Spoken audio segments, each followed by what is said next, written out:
welcome back to our podcast. My name is Salome Danjuma. I am food, beverage, and spa manager here at the Wheatbaker Hotel. It's my pleasure today to introduce you to someone very different. A few years ago, a young lady came into our hotel premises and demanded to speak with the sales manager.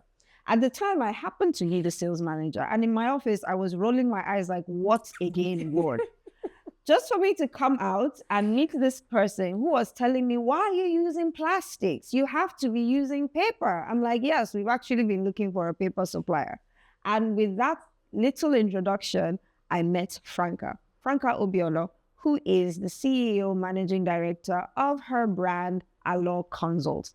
Allor has been a business partner that has helped us to do all kinds of solutions, from our signages to printing our menus and the likes. So today we're going to have a conversation with her as a supplier of the hotel industry to ask her trajectory and all the other interesting things I have in mind to ask her. So welcome, Franca. Thank you for having me. As a very stubborn girl that she is, she refused to wear our. Yeah, I need my brand to show. See, to show you that she is indeed a branding expert. So, Franca, how did you get here? What did you study in school? Is it something you learned in school to be a branding person? What was your trajectory before you came to the Wheatbaker and harassed me? Okay, so I had studied arts. Okay. But then I had various experiences in diverse sectors, like in the service industries, oil and gas, etc., etc.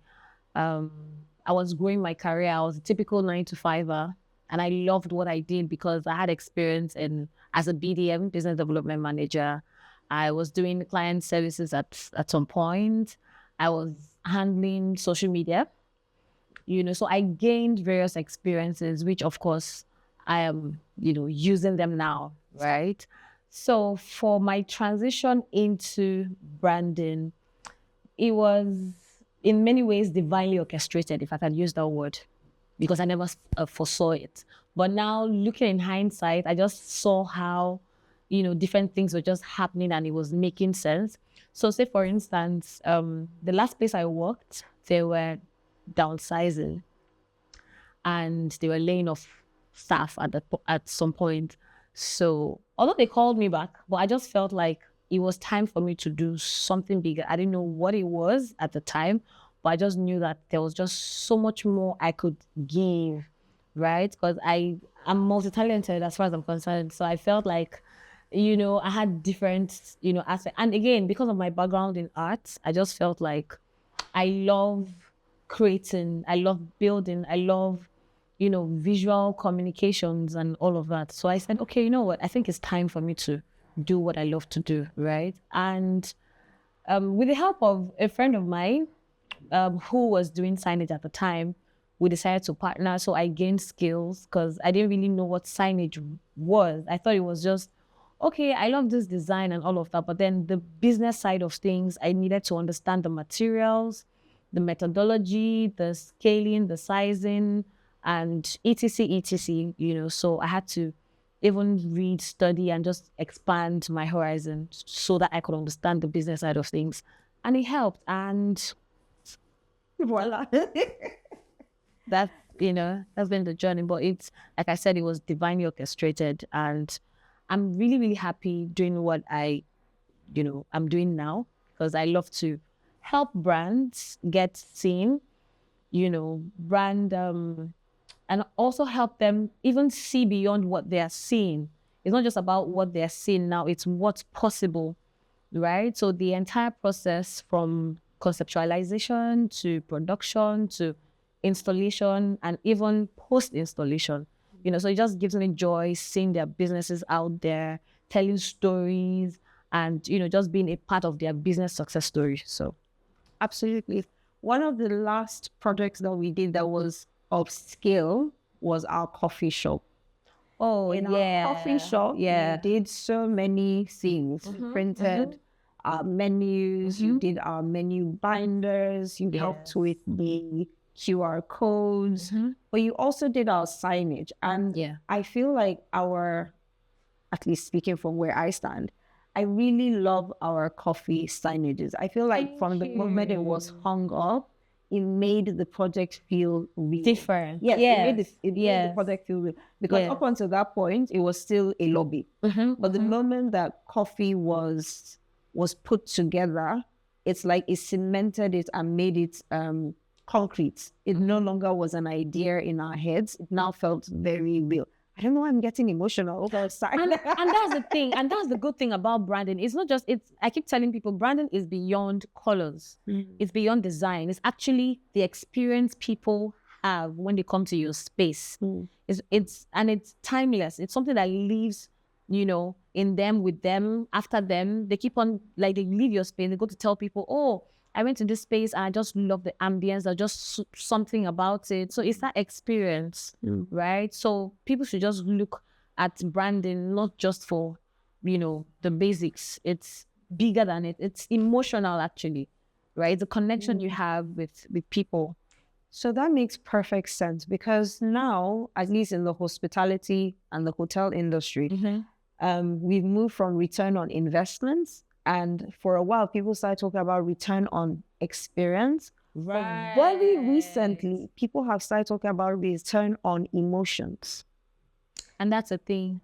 It's interesting, because if you think about it, even before anyone eats, like for our menus, the first thing, when they touch the menu, it's almost as if it's a preview of what the other services are going to be like. So for a young person who is sitting down and probably studying arts and is like, okay, this is a career path I would like to go to, what would be your recommendations, your advice? It's very clear that your experience working in 9 to 5 has grounded you, but what would you be telling a young person that is fresh in school and is just like, okay, I would like some pocket money, or I would like to start an internship. I want to be able to even test the waters to see if this is something I can do. What would be your recommendations to that? So first off, it has to be something they're really passionate about, because in as much as I love it, there's sometimes that I'm like, no, I can't deal, because clients, staff, and all of that. So it can be very overwhelming. So you have to be sure that it's something you're really passionate about, so that when the chips are down, when everything is not making sense, you still have that drive in you to say, you know what, I can do this, I can push it. And I feel like they should also understand the trend, because the world is dynamic. Trends are changing every other day. So they should look for mentors in this space that can also guide them, right? So they don't make a lot of mistakes, because trust me, you will make mistakes as you go. It's like a learning curve every other time. But like, if you have like a mentor that you talk to that can also guide you through, I think it's going to be easy from that. And you have to be patient too. You don't expect results like ASAP. So you just have to be patient and learn the ropes, and yeah, you'll get there. Okay. One of the things I know, as one of your clients, we have stressed you a bit sometimes. My mental health used to shut down sometimes. Especially, I don't call somebody, but yeah, it's okay. It's okay. But I do know that sometimes we have urgent things that need to be done, and I know the amount of times I've messaged you in the middle of the night or at very odd hours early in the morning, and I'm like, please, I need XYZ, and you've come through for us. How have you been able to be that reliable? Because it's one of the things that I can always trust, that if we reach out to you, you would do your best to make sure we have what we have. So you have to meet and exceed clients' expectations. You have to be on your toes 24/7. You just have to have that will and the drive to make things work. Me personally, I'm a result-oriented person. I don't care how, but I just want to get it done. And I have my staff here. She can tell. Like, I don't excuses. I don't like excuses. I just want to get, because I can't give my clients excuses. So I also train them to start being positive about some things and just start trying to make things work. So if you're a result-oriented person, you will be a magician. I have some clients, even in the hospitality industry, telling me, oh, can you do this in 24 hours? And in my head, I'm like, Franca, calm down. Can you really do it? But another side of me just think you will run out. You can do it. You have to, because the industry is very competitive. You can't just afford to relax, right? And aside that, it's just a personal thing. I'm just a result-oriented person. I want to get things done. I don't know how, because you know the funny thing, there's been briefs Wheatbaker will send to me, and to be honest, I haven't really done it before. Especially you, I haven't done it before. Sally is a very creative person. She's like, she'll bring one. She'll go to Pinterest. Bam, Franca, I want this to. I'm like, how do I put this together? And that also puts me, on my feet, and it makes me feel like, you know what, I have to do this thing. I don't want to disappoint. I get disappointed. I love preferring solutions. So it's like, it's a letdown, So because of that, I would always want to, do it anyhow, anyway, even if it means working like overnight and everybody, my staff, sometimes they sleep in the office. Yeah, it will have like deliverables. My own is, I don't care how, because sometimes I don't even sleep. Entrepreneurs work 24/7. I mean, so you just have to make it work. You have to find a way. There's no excuse. That's my own mantra. Yeah. I wish I was not the one that was. You know how it is. I do know how it is. I remember we've had some Christmas, so especially during Christmas time, where like we need certain things, and we're rushing back and forth and all of that. But you've always been super supportive. I mean, you've been a supplier with us now for 4 years. Yes. And counting. And counting. And forever. Amen.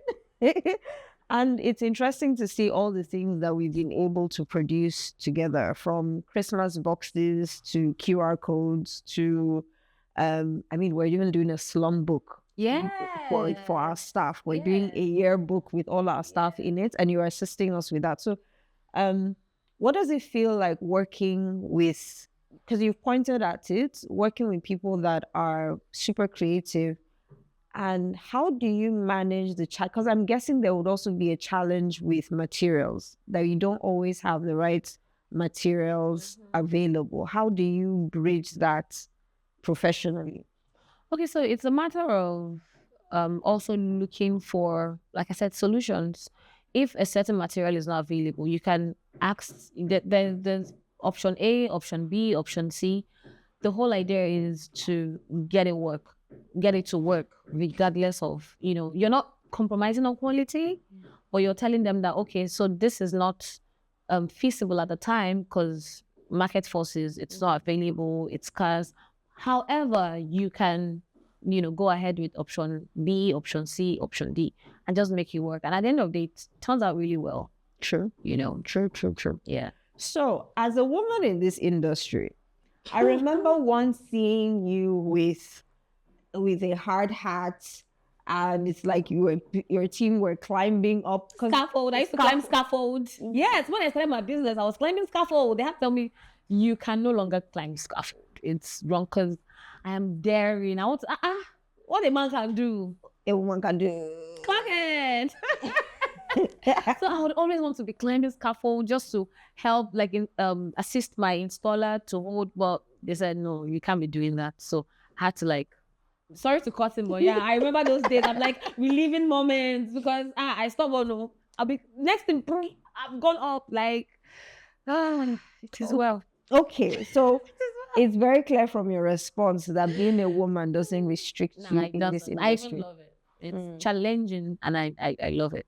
Okay, so you've mentioned that they should, if someone is trying to get into your industry, they should be looking for role models and certain things. Is there any advice you could give them on their journey to becoming future Miss Franca or future Mr. Frank? As the case may be, you have to be gender. What's the English? So what would be your advice to a young person that is watching and being like, okay, I want to be part of the hotel industry, but I don't want to be working in a hotel. I want to be a support of the industry. Okay, support in the industry in your own field.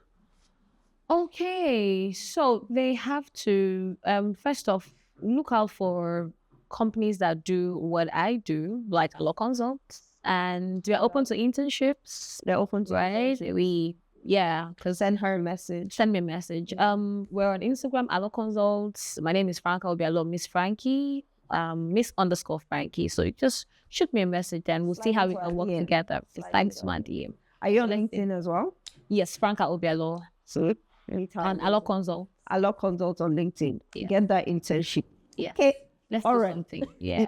So they can reach out to you and they can reach out to others in the industry to gain knowledge. Yeah. Because it's vital. You can't do it on your own. You need sort of support and, help. Okay. So you can't skip the process. No, you can't. You can't. No matter how good you are, you'd want to, practicalize it. Yeah. So what's the future of Allo Consult? What are you hoping is the big dream for Allo Consult in the future as you grow in your own industry? I want to be a household name.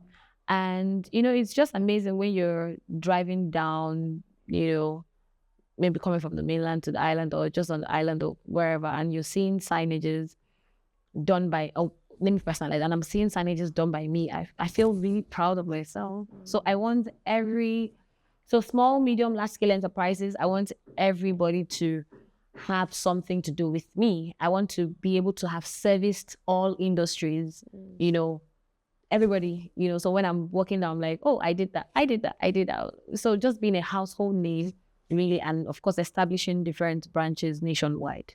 So we're going to be having branches. And globally. And global. Yes, please. It's global domination. Exactly. So there's going to be, so that means if Wheatbaker decides to be in Accra tomorrow, there will be a local. Exactly. That's the point. That's the vision, really. That's amazing. Yeah. I'm really proud of everything you've done. And as a client speaking to you as a supplier, we really appreciate all you do for us. There have been so many times that we've reached out last minute, so many emergency briefs and late conversations in the middle of the night and early morning, but you and your team have been fantastic. And I feel like that's the reason why we're having you here and suppliers like you, because behind our brand are many other businesses that are supporting and assisting us in everything we do. So shout out to you.